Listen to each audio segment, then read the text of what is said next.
Hello. We find ourselves in a paradox. We have a skills shortage and a youth unemployment crisis. The public sector alone is losing 45 billion in unrealized productivity benefits.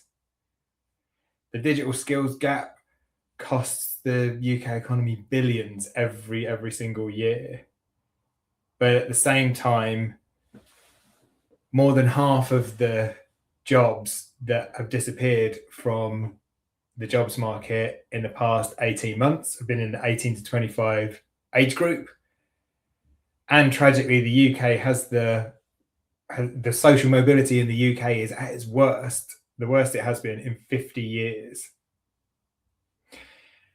But we also find ourselves at a time of incredible opportunity because the digital tools that are being developed at an accelerating rate that are available to us at low and sometimes no cost can help fix all of this. Hello, I'm Crispin Read. I am the CEO of the Coders Guild. We are a digital training firm.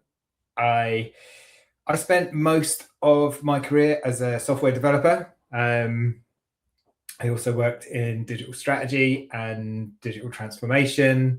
I have a lot of experience in the creation and development of digital products. I did a lot with service design and usability and accessibility and human-computer interaction. And the Coders Guild is actually a hobby project of mine that got out of control, where I was reacting to, back in 2012, the skills gap that existed between what people were taught at school, college, university, and actually practically what we needed people to be able to do to build and develop digital products. So fast forward to where we are now, and the Coders Guild exists as a training provider working across vocational digital skills. We started in software development. I led one of the Trailblazer groups that created the software developer level 4 apprenticeship, and we've expanded into, first of all, to like the software adjacent skills in testing and DevOps and product and stuff like that, and more recently, obviously, into AI as the new suite of digital tools.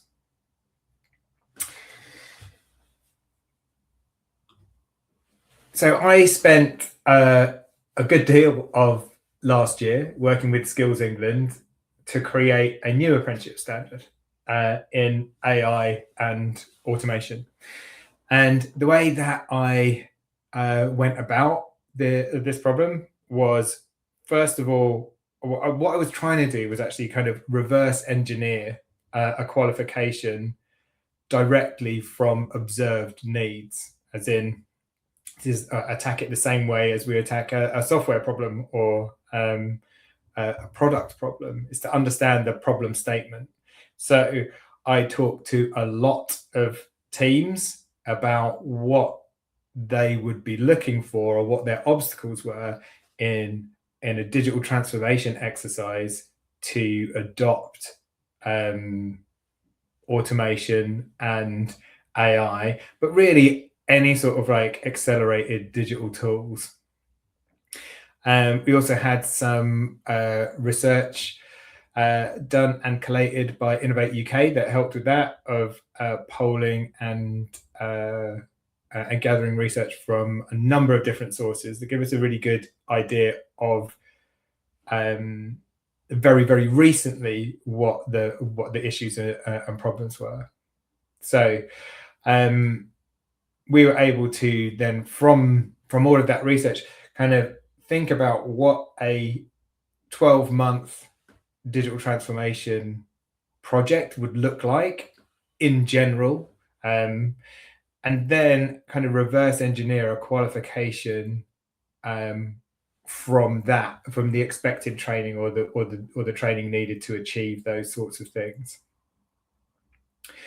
So that means that this new apprenticeship should be easy to make, very outcome focused. So we look at what problems exist, and look on how to solve them. And also we're looking at it from a very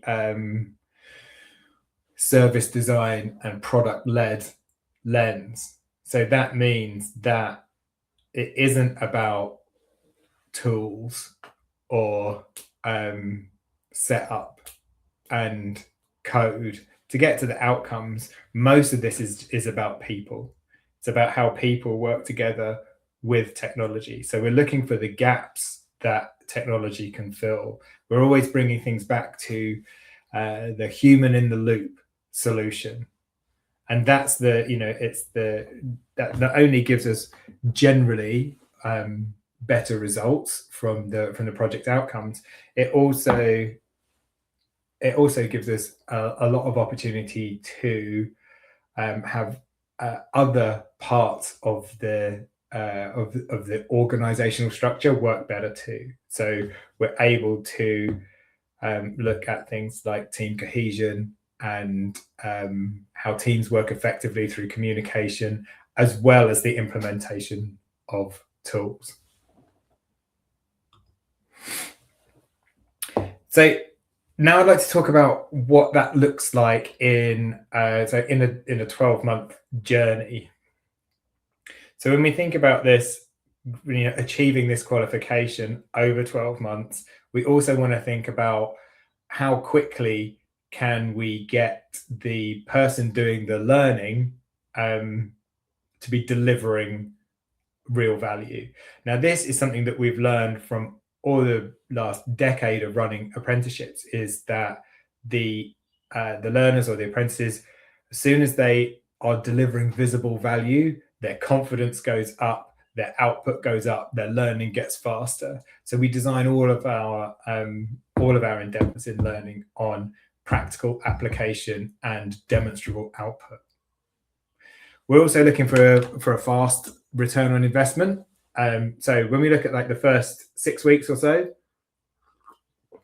inside this new apprenticeship, we're going to look at organizing tools, seeing what we can share with other people.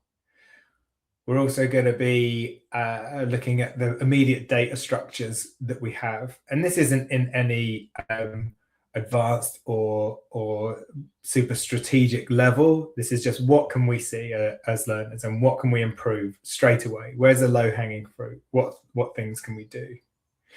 We're also going to start exploring, going back to the people-led principles that we have here.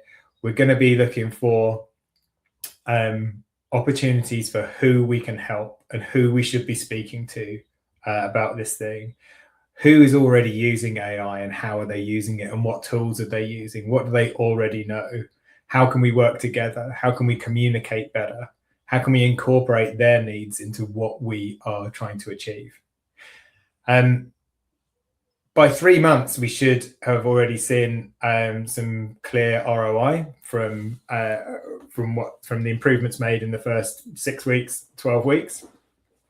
We should see that the adoption of not just the tools, but also the way of working should be starting to spread across the team, and we'll be looking for multiple automations or improvements in workflows. By 6 months in, there should be some complex automations running. We should be saving 5 to 8 hours weekly per person. Also, this could be, in some cases, this could be like across teams. You might get multiple saves across people if someone's creating a particular tool or automation that saves multiple people money. You get these hourly saves multiplied across the teams. About this time as well, we were looking at introducing some of the more complicated stuff of the that's related to the apprenticeship with governance, and trying to get some best practice into documentation and then cascaded across the team. Now, by 12 months in, I would say this is it's an 18-month apprenticeship in general, but most people should be able to complete in 12. We should see some major projects delivered and one major project earmarked for the assessment piece. And we should also be seeing the improvements that we've been working on throughout the whole course. We should see them on like iterative improvement cycles and compounding the saves.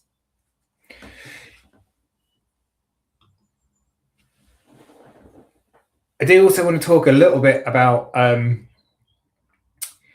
the more on the journey, but what we're covering on a broader sense, because this is an apprenticeship that, while technical, actually the good news, especially for non-technical people, is the technical part of it is not that difficult. It's certainly not as difficult as it is to learn to program JavaScript or something like that. The tools that we use are actually quite quick to learn and they're very intuitive.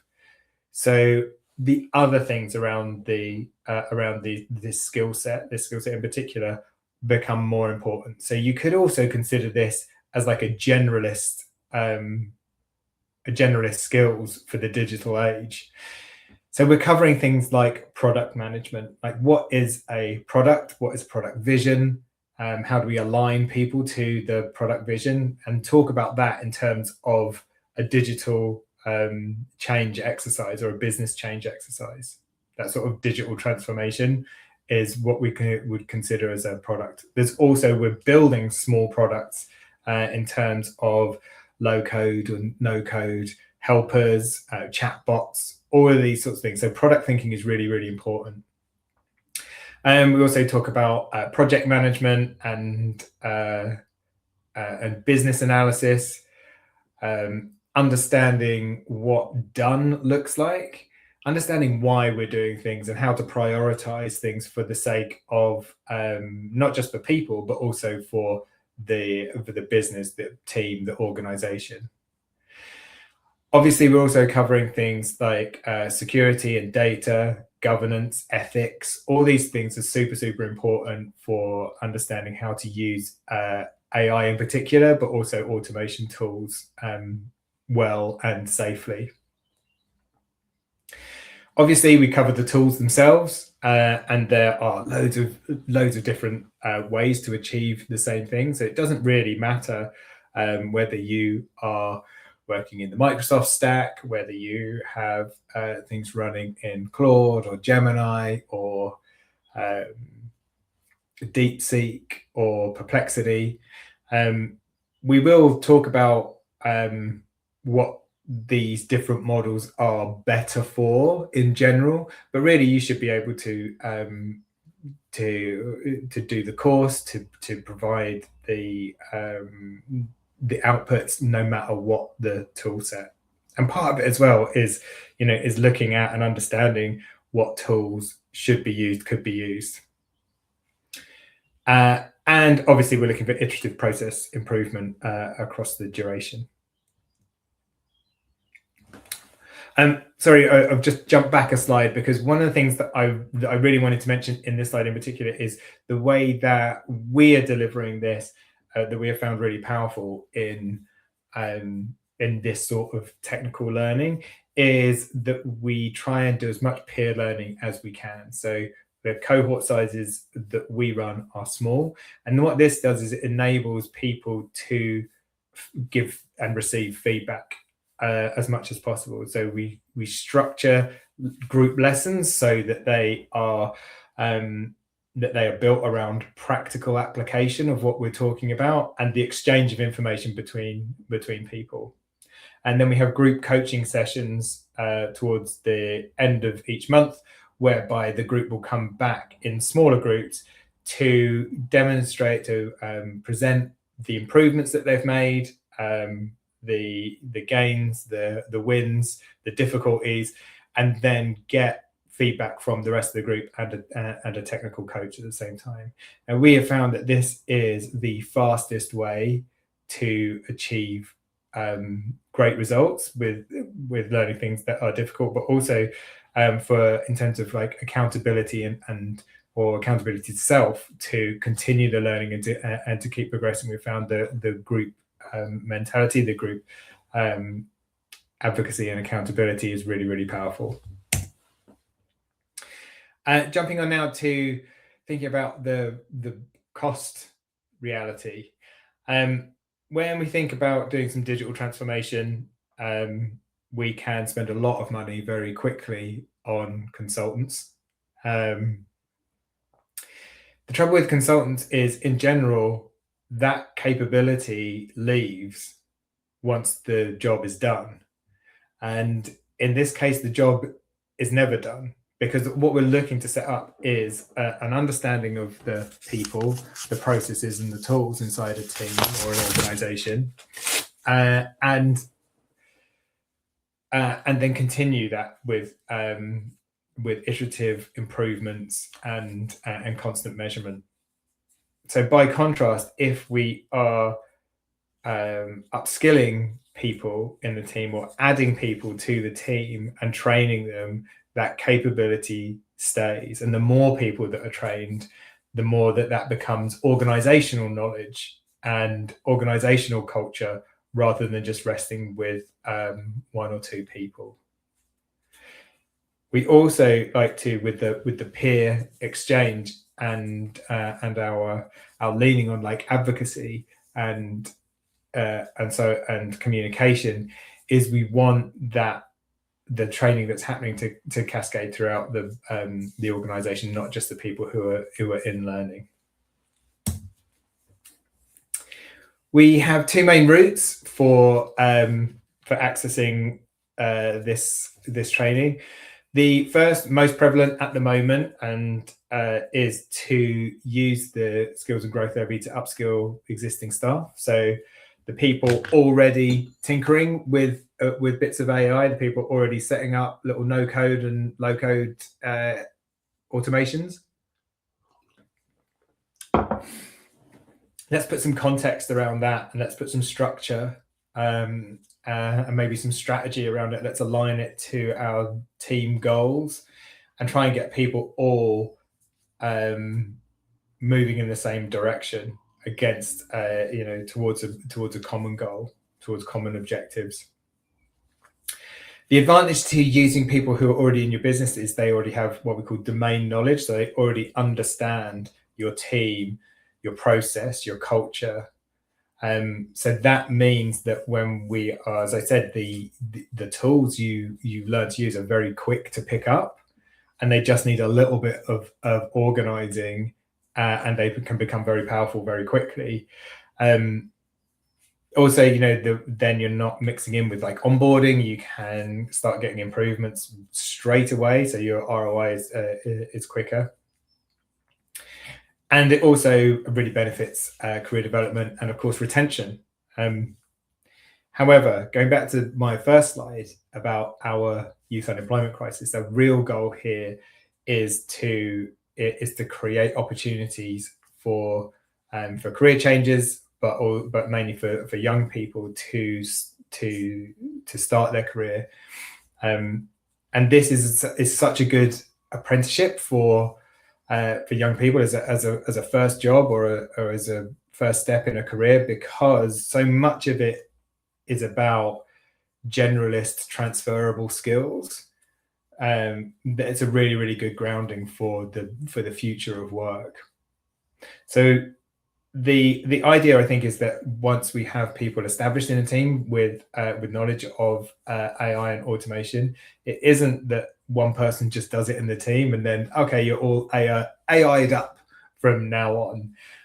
This is the future of work, and then we are hoping that teams, once they have in-house expertise, very quickly they will feel confident enough to hire people in to help build that that transformation team.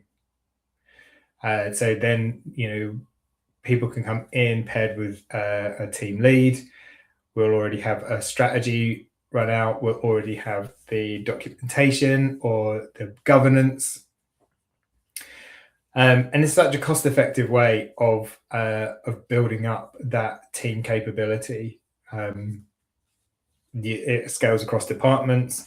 You can have multiple people in different departments be in the same cohort, but by the nature of the apprenticeship and by the nature of the training, you could have people in the business development department or in the comms department, in internal comms, in operations, who are all doing the same lessons, but then taking those things into slightly different areas of improvement across the business. One quick thing to mention is the capability hub model, which we operate at in the Coders Guild. So this is about alignment of strategic objectives, often through consultants or domain experts, and using that with as a tripartite arrangement with the business or the team on the right side of the Venn diagram here, the consultant or the strategic expert on the left-hand side, and then the Coders Guild on the bottom. So you can see how with the training, we are able to align that training directly to the team or business need. We're able to align also with the consultant or the strategic expert's strategic vision on the digital transformation or on the products being created. The consultant obviously maps to the business as well for their strategic advice to the business, and then the compounded benefits for the team and for the learners in particular on how fast that can move, we have found to be very successful indeed. There is much more information on our website about the contents of the course and how that maps out. And of course, if you would like any more information, you can get in touch.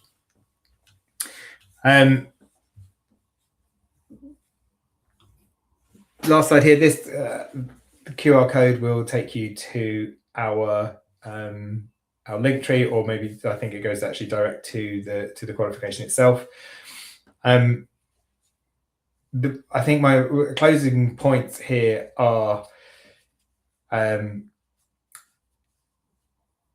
that we can use this apprenticeship for turning around the digital skills gap that we have, and also making really good social impact to the youth unemployment crisis. There's a lot that we can do with this apprenticeship, and there's a lot of young people who need a route in to a career. We are taking on the Trailblazer cohorts straight away. We have rolling enrollments, so it can take as many or as few as you like. We don't have to have a full cohort to start. We like to have mixed cohorts, so 1s and 2s are absolutely fine. So if you would like any more info, or you'd like to have a chat with us about joining the Trailblazer cohorts, then please do get in touch. That's all from me, and thanks for listening.